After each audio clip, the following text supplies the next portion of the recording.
Jika Al-Asma'i merupakan muslim pertama sebagai pakar zoologi, ada lagi tokoh bernama Al-Jahiz yang dikenal sebagai bapak zoologi modern. Al-Jahiz merupakan penerus Al-Asma'i dalam mengembangkan ilmu zoologi di tengah peradaban Islam yang gemilang. Seperti halnya Al-Asma'i, Al-Jahiz juga seseorang yang lahir dari keluarga tak berada. Namun meski dililit kemiskinan, ia mampu menjadi seorang ilmuwan besar. Kakek Al-Jahiz merupakan seorang budak asal Afrika yang diperjualbelikan oleh kaum bangsawan. Adapun ayah Al-Jahiz meninggal sejak Al-Jahiz masih bayi. Al-Jahiz pun menjadi seorang anak yatim yang hidupnya serba kekurangan. Namun di tengah kemiskinan yang melanda keluarganya, ibunda Al-Jahiz tak pernah berkecil hati. Sang ibundalah yang terus mendukung Al-Jahiz agar menjadi seorang yang cerdas. Dengan uang pas-pasan, sang ibunda justru mendukung sepenuhnya agar Al-Jahiz sekolah. Meski biaya untuk makan susah, sang ibunda terus memberikan fasilitas Al-Jahiz dalam hal menuntut ilmu.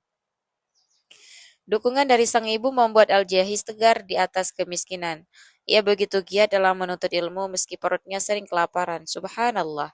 Perjuangan ibundanya membuat Al-Jahiz menjadi seorang ilmuwan cerdas. Al-Jahiz kecil menjadi siswa brilian di sekolah Al-Quran di kota Basrah. Ia juga aktif dalam perkumpulan pemuda masjid yang gemar membahas ilmu agama. Meski sibuk belajar, Al-Jahiz menyempatkan diri untuk membantu ibunya mencari uang. Setiap hari Al-Jahiz pergi ke saluran irigasi di kotanya untuk berjualan ikan. Hingga kemudian sang ibunda meminta Al-Jahiz agar fokus belajar. Ibunya mendorong Al-Jahiz agar menuntut ilmu di kota Baghdad yang terkenal sebagai pusat ilmu pengetahuan. Dengan bekal seadanya, Al-Jahiz meninggalkan sang ibunda dan kampung halamannya untuk pergi ke kota Baghdad. Ia kemudian menjadi pelajar di Baitul Hikmah yang merupakan sebuah pusat studi ilmu pengetahuan yang didirikan kekhalifahan dinasti Abbasiyah. Baitul Hikmah ini adalah tempat para calon ilmuwan besar belajar dan meneliti. Di masa itu, Baitul Hikmah merupakan pusat studi iptek terbesar di dunia.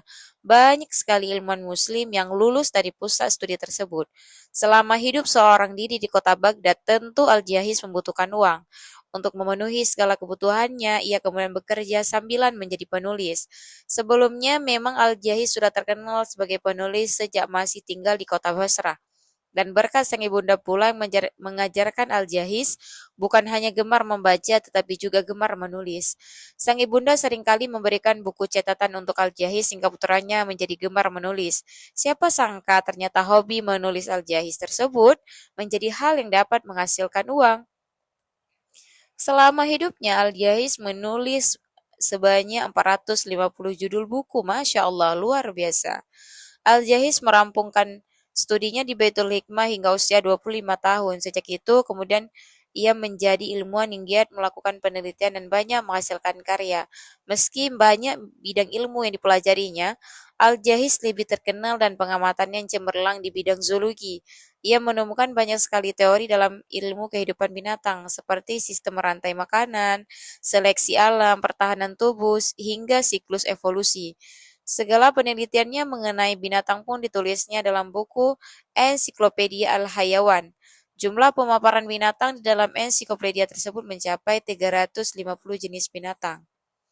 Jumlah seri ensiklopedianya pun mencapai 7 volume karena terlalu lengkap. Tak heran jika kemudian ensiklopedia Al-Jaiz ini menjadi rujukan ilmu zoologi modern di dunia Islam maupun Barat. Pantaslah jika ilmuwan kita ini dijuluki Bapak Zoologi Modern.